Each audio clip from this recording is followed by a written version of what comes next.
The Queen has urged authors to resist curbs on freedom of expression, in a clear reference to the Roald Dahl censorship row. A source close to Camilla said she was shocked and dismayed that publishers Puffin had made hundreds of changes to the original text of the much-loved children's books.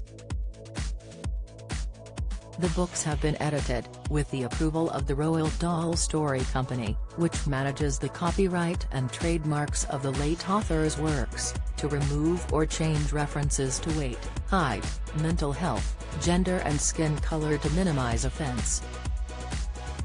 The edit included removing words such as fat and ugly as well as descriptions using the colors black and white.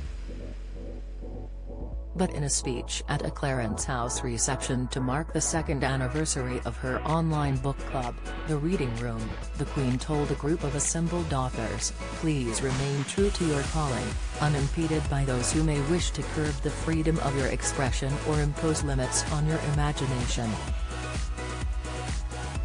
Camilla, 75, on her first public duty since recovering from COVID, looked up with a smile as she added, "Enough said."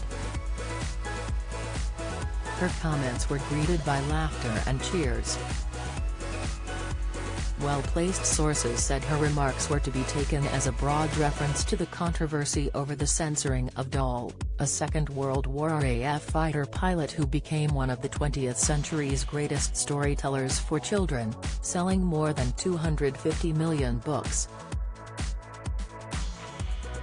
Among the top authors gathered to mark the occasion yesterday were William Boyd, Philippa Gregory, Charlie Mackesy, Victoria Hislop, Jacqueline Wilson, Sebastian Fox and the crime writer Peter James, one of her personal favorites. Mr. James, whose Brighton set Roy Grace detective books are particular favorites of the Queen, said, "It's marvelous to hear such common sense from one of the highest platforms in the land," and there was a resounding cheer among the invited writers. The Queen Consort has long been a fan of books and writing but is also, as she made crystal clear, a supporter of freedom of speech and expression. On the Dahl debate, he added, "The big question is how far back are we going to go? Are we going to censor Dickens? There is some pretty tough stuff in Dickens that is quite offensive. Are we going to look at Shakespeare? I think what we have got to accept is that it was a moment in time and this is now." Camilla, who was joined by the King at the event, announced that the book club has become her first new charity as Queen Consort. The Queen's Reading Room, which will hold its first literary festival at Hampton Court Palace in June with a star-studded list of speakers, will work to improve education and foster a love of literature among both adults and children in the UK and around the world. Surrounded by writers yesterday, Camilla urged all of those gathered to take the most enormous pride in their profession and in the part they play in opening readers' eyes to others' experiences. She cited a stirring speech given by U.S. writer John Steinbeck when he received the Nobel Prize for Literature in 1962, a copy of which, she said, should be on the desk of every author to act as an encouragement and reminder of what Steinbeck described as the ancient commission of the writer. "This is not to squeak like a grateful and apologetic mouse but to roar like a lion out of pride." The editing of Dahl's works began under a review started in 2020, when the company was still run by the Dahl family, and concluded last year after the estate was sold to Netflix. It has divided the literary world, but authors assembled at Clarence House yesterday lined up to support the Queen's intervention. William Boyd, the author of A Good Man in Africa, said, "I think children go to Roald Dahl for precisely the reasons they are excising the books. It's part of the slightly illicit appeal, and if you sanitize it you might take away what makes Roald Dahl interesting.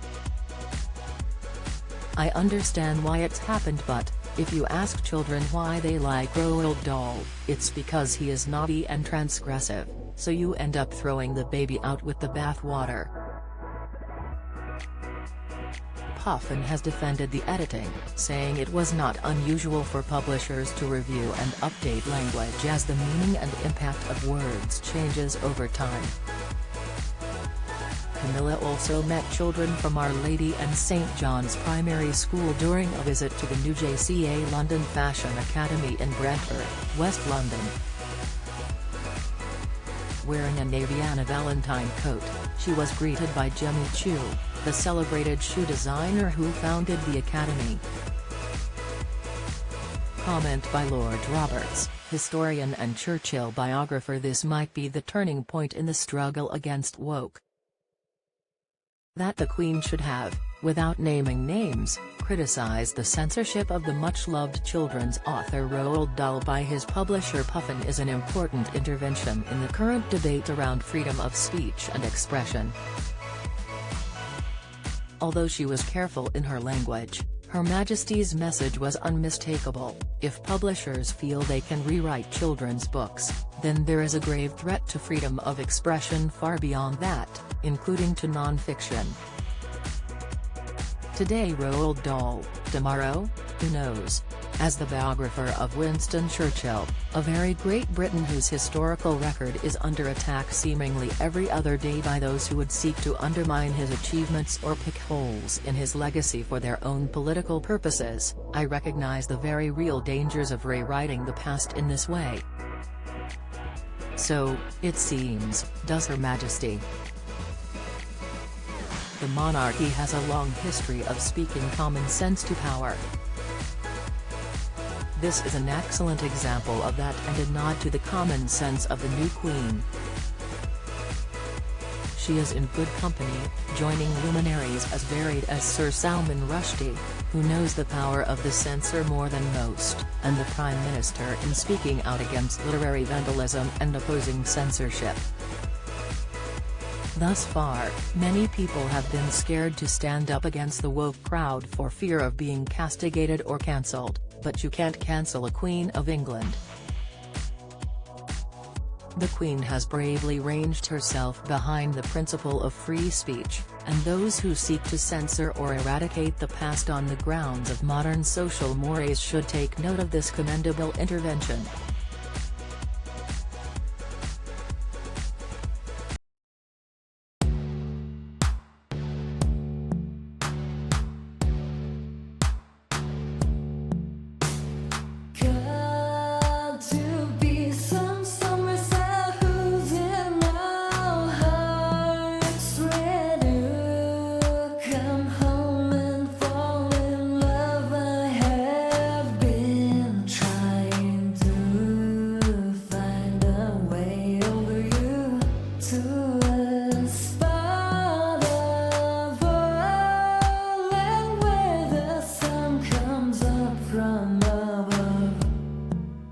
Now take